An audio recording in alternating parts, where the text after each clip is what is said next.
introduction. Good morning, ladies and gentlemen. And I'm very proud to have the honor to give the first lecture of this Endo French workshop on functional materials for emerging applications. And I would like to thank all the organizers to have given me the opportunity to give this talk today. So the title of my talk will be Quantifying the Crystalline Polymorphism PDF. And for quantifying this crystalline polymorphism, I will use different techniques such as DST, wax, FTIR, and Raman spectroscopy.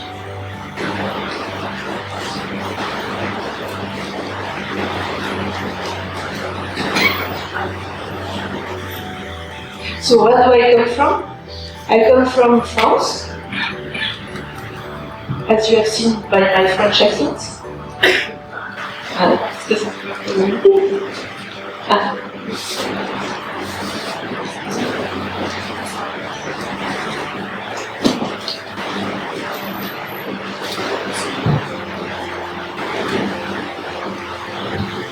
Sorry about that. Okay. So, I said I was coming from France, so I come from a region called Lorraine, which is northeast of France. In this region, there is the capital of Lorraine, which is called Nancy, where you can see this beautiful square. And my lab is called Institut Jean Lamour, which is belonging to University of Lorraine. And it's spread on 3 sites, Nancy, Metz, and Épinal. So the lab research themes are materials, metallurgy, nanoscience, plasma, surfaces, and electronics. It has got 4 scientific departments. I belong to the third one, which is called SEI2M, which means Science and Engineering of Materials and Metallurgy. And there are some technological research teams, and which all these departments and teams are supported by 8 technical platforms, such as, for example, microscopy competence center, or X-ray competence center, or spectroscopy competence center, and 4 support services like, for example, computing or administrative. So the workforce is 550 people and 170 researchers. And you can see some key features here on this slide. So you can see it's a big lab.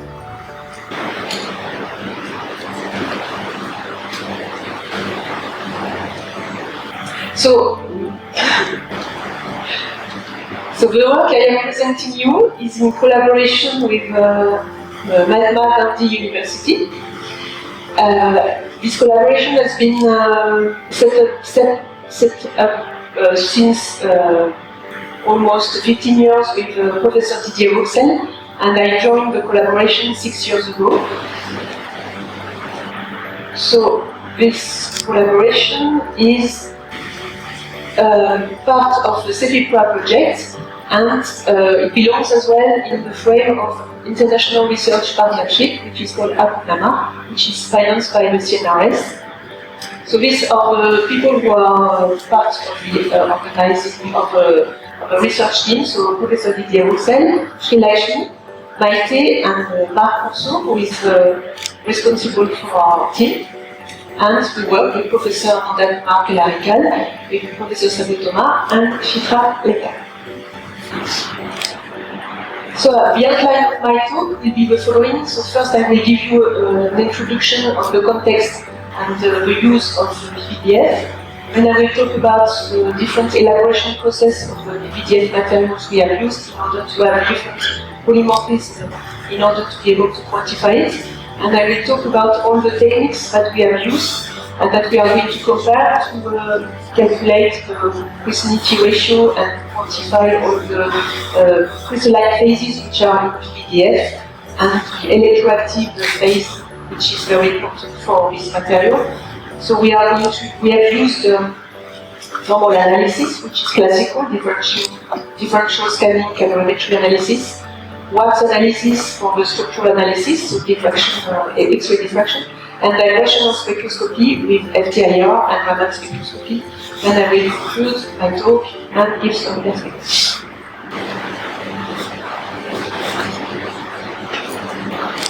So as an introduction, we know that nowadays we are using more and more self-powered devices, and to run these self-powered devices we need some energy.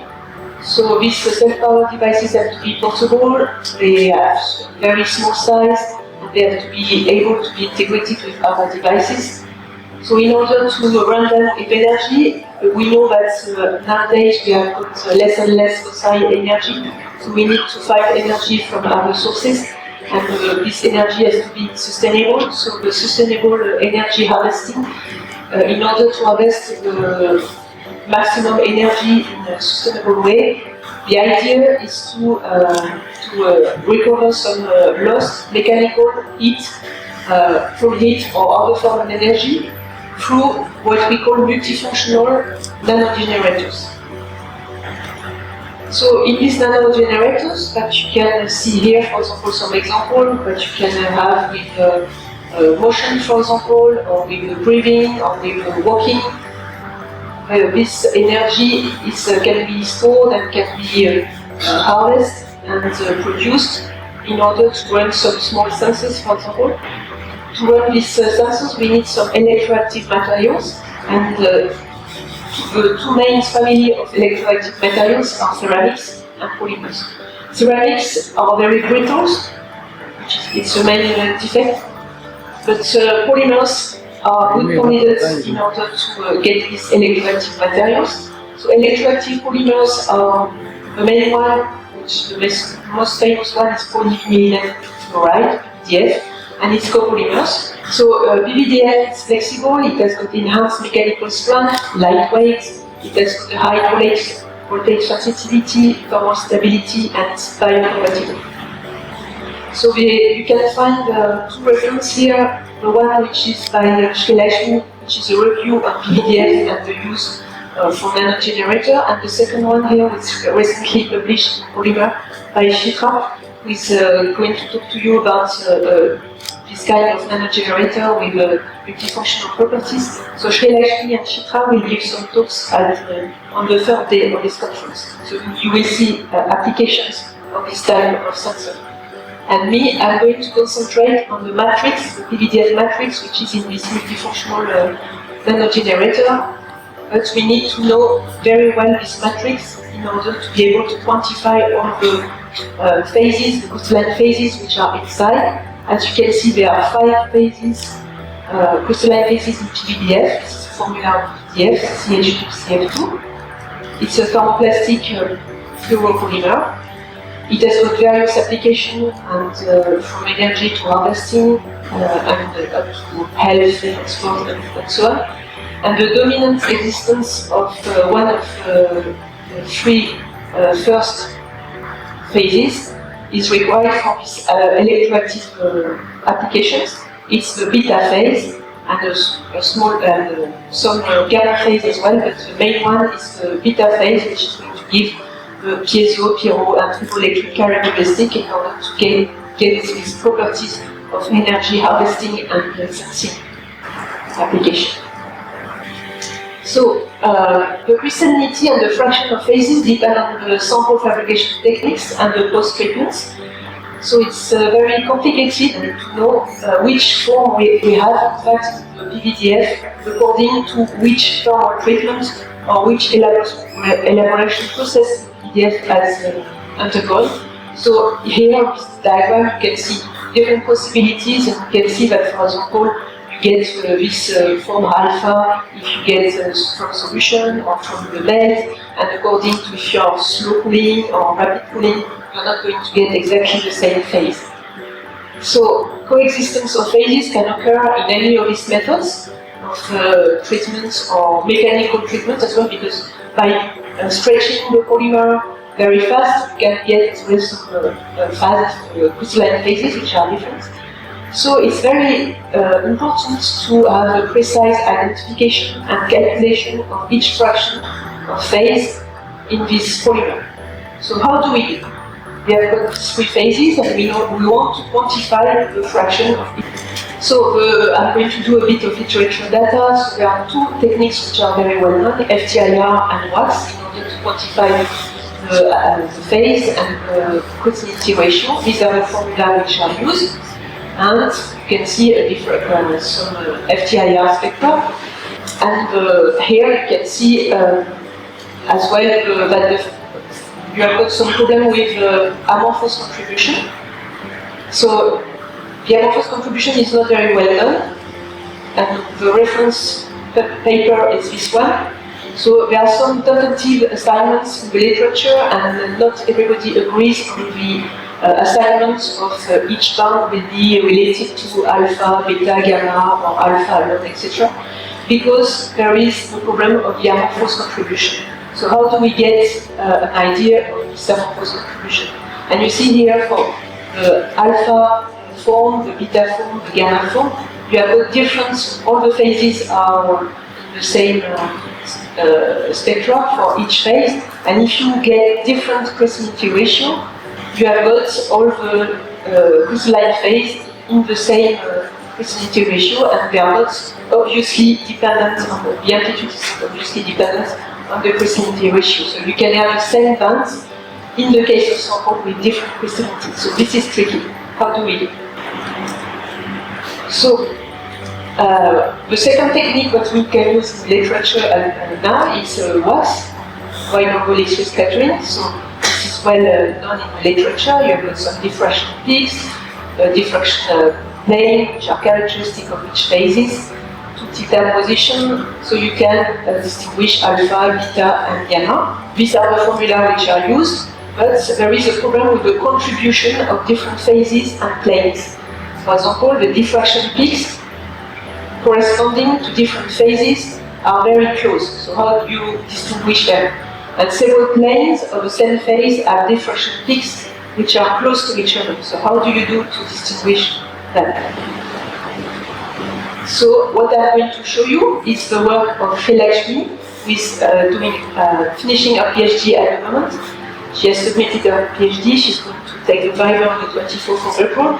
And this is the main subject of one of the paper, which was to quantify the crystalline polymorphism in PVDF and use these 4 techniques in order to find very robust methods to have a precise idea of what are the phase percentage of crystalline PVDF and the crystallinity ratio in each of the samples according to their elaboration process.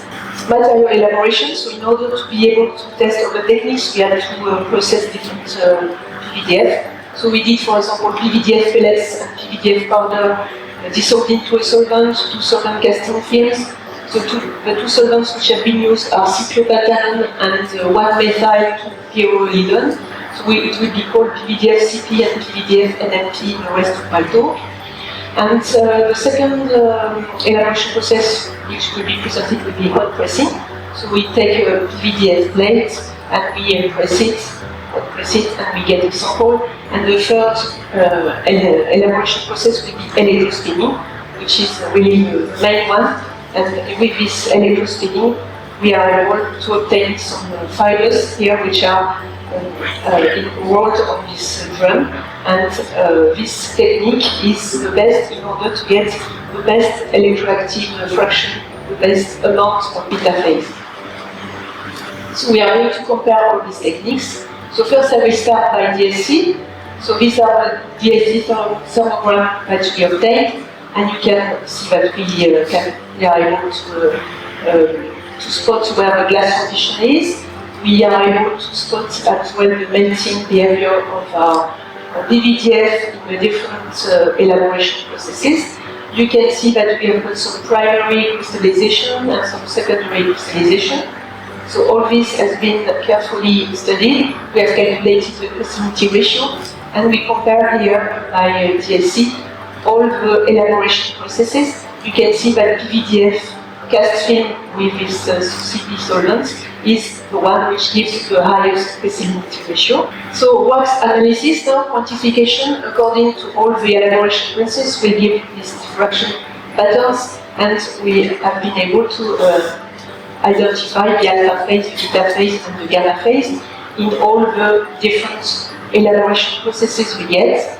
So we can see that, for example, for PVDF, pellets, powder, and hot pressed PVDF, there is dominant alpha phase.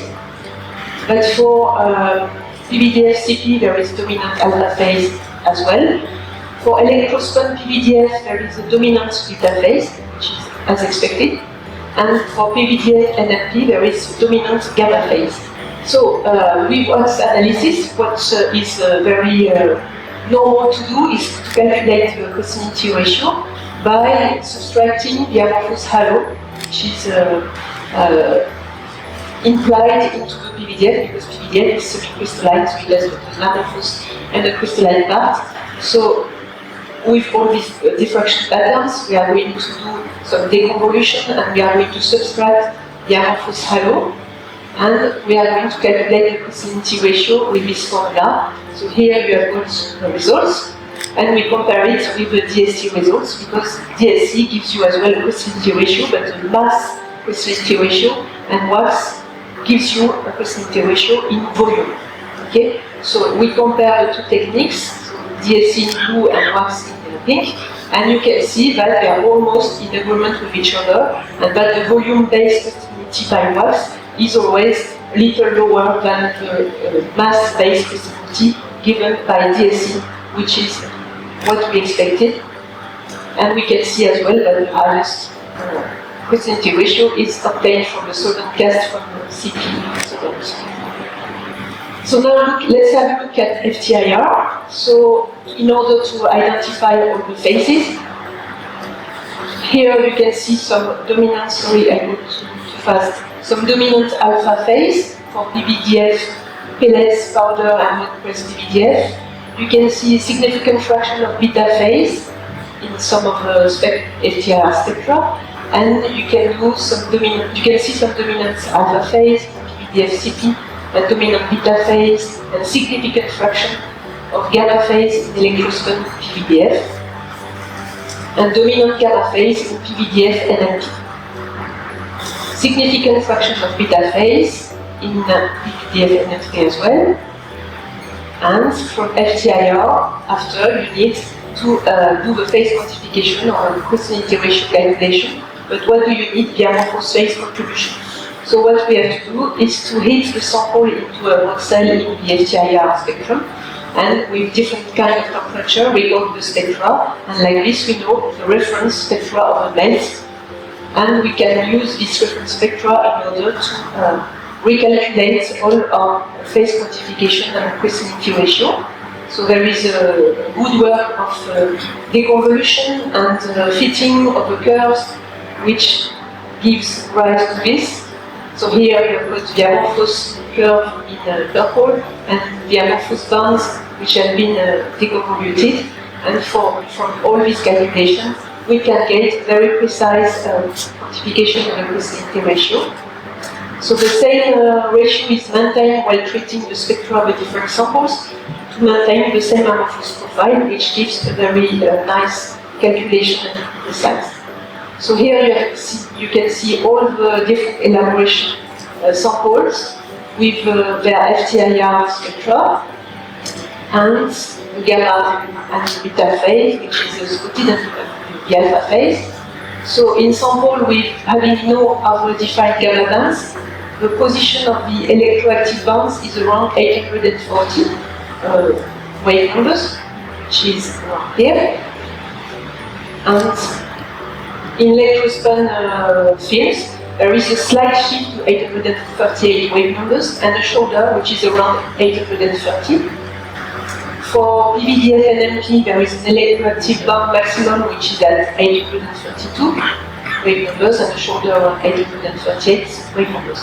So the main conclusion of this FTIR spectra analysis is that the beta contribution is centered around 830 to 840 wave numbers, and the gamma phase contribution is centered around 830 up to 826 wave numbers. So after subtracting all the amorphous bands and fitting all the spectra with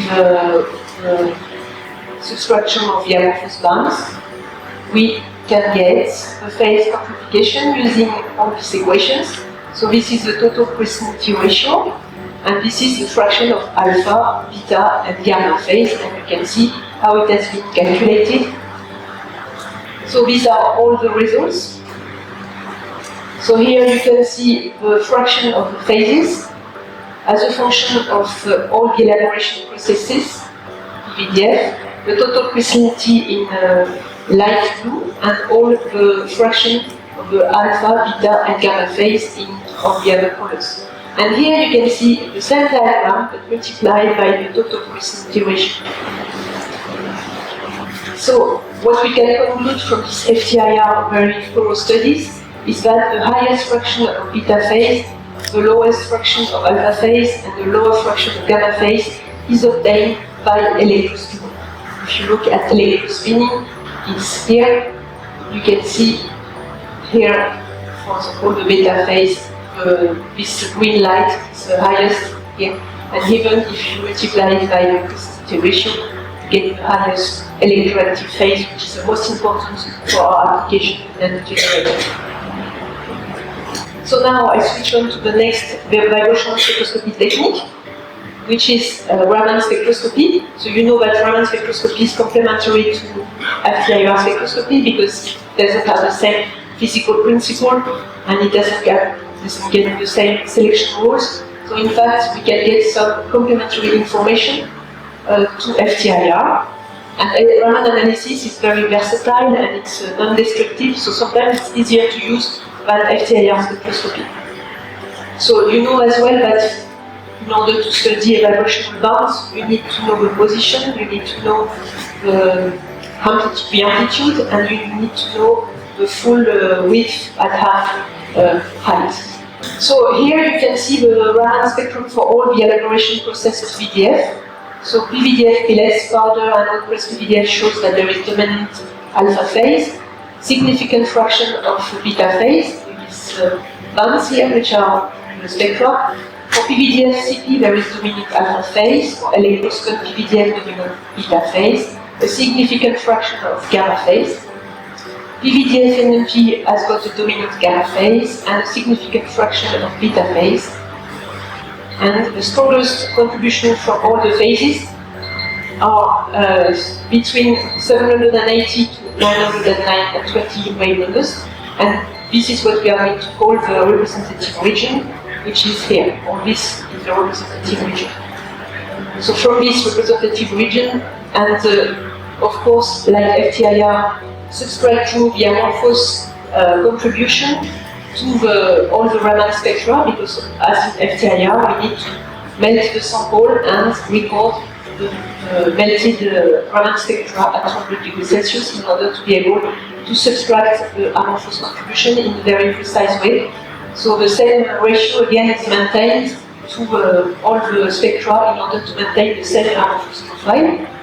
So the phase quantification has been done onto all the samples which have been elaborated in different conditions, with different fittings, and what we found is this. So for PVDF CP, there is not interfering with the fitting of the curves, this shoulder at 830 wave numbers. And for PVDF PLS powder, hot-pressed PVDF, it's not very noticeable, so it's probably not associated with the alpha phase. But in electrospin PVDF, this band is prominent, as you can see here. And for PVDF NMP, it's very prominent. So this shoulder, which is becoming prominent, is probably due to the gamma phase, which is something we didn't see in the FTIR spectra. So you see that Raman analysis gives you a plus information compared to FTIR spectroscopy, and it allows you as well to do some calculation of the total crystallinity and the phase fraction alpha, beta, gamma. You have got all the results here, the fraction of phases multiplied by the crystallinity ratio. And what we can conclude as well is that it's in agreement with FTIR spectroscopy, and that for electrospinning samples, we have got the best results. Okay, so if you see the electrospin samples here, you have got the best best beta fraction, and again we have the best beta fraction, even if you multiply it by the total crystallinity. So the comparison of the results now, the results obtained from FTIR and Raman analysis are in good agreement with each other. And you can see that the criteria which is proposed is very reliable. The subtraction of the amorphous phase has been done very well. So now I'm going to conclude. And in this talk, I hope I have succeeded in explaining to you the usefulness of these 4 techniques, and especially the usefulness of vibrational spectroscopy. So we have been able in this work to quantify the total crystallinity and the fraction of the 3 principal crystalline phases, alpha, beta, gamma, and PVDF. Then it will mean that we can include after some nanoparticles to make nanocomposites and try to enhance this electroactive phase in order to have a better performance for the nanogenerator. And this is what you are going to see in the next talk on Tuesday with Sri Lakshmi, which will be online, and Shilpa. So we have seen in this talk that the spectral melt has given us amorphous reference, and there is a narrow possible variation in phase quantification, so it's very well organized now. We can be sure of what we are saying. There is no discrepancies. The curve evolution differentiates between the contribution of each phase. Each of these bands are considered in this cumulative approach. We have used multiple techniques and we have compared them, and they all agree with each other, so we are safe. So we have done this through cross-validation. DSC and WACS, they give you an easy estimation of the total crystallinity, but they can't give you an estimation of each phases, which is given by vibrational spectroscopy, a precise identification of the crystalline phase, and Raman spectroscopy can give you more information on a few distinct characteristic bands, which can be useful for the quantification of the different phases. So all the comparison has given us a lot of accuracy. And as a perspective, what we can do is to compare all these techniques with small angle X-ray scattering, which can allow you to have information in a long period, for example, or NMR, solid NMR, in order to have information on the molecular mobility of the crystal, in order to know what is the kinetics of the crystallization, and correlate this to the techniques we have already used. So I thank you for your attention, and I'm ready for questions. All right for the time. Yeah, you have taken 5 minutes more than allowed. That's okay. Thanks, Professor Sabel. Any questions from the audience? It's a wonderful talk. I'm just curious to know whether we can get rid of the alpha and gamma phases completely in a PVDF matrix. Is it possible to get rid of alpha and gamma phases completely in a PVDF matrix so that we have 100% beta phase? Is it possible? I don't think so. You will always have a small Because amount. electrospinning can actually enhance the beta phase. Yes, electrospinning is really gives you a really great amount of beta phase, but very still a small amount of alpha And and suppose gamma. we do the electrospinning and then do a polling, corona polling, Yeah. is it possible to? Maybe we can try to do Yeah, some just thinking now. thermal treatments in order to avoid the alpha phase or the gamma phase and just have some beta phase.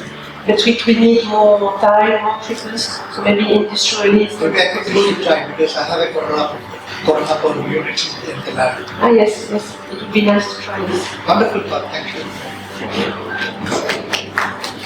Long live India and France friendship.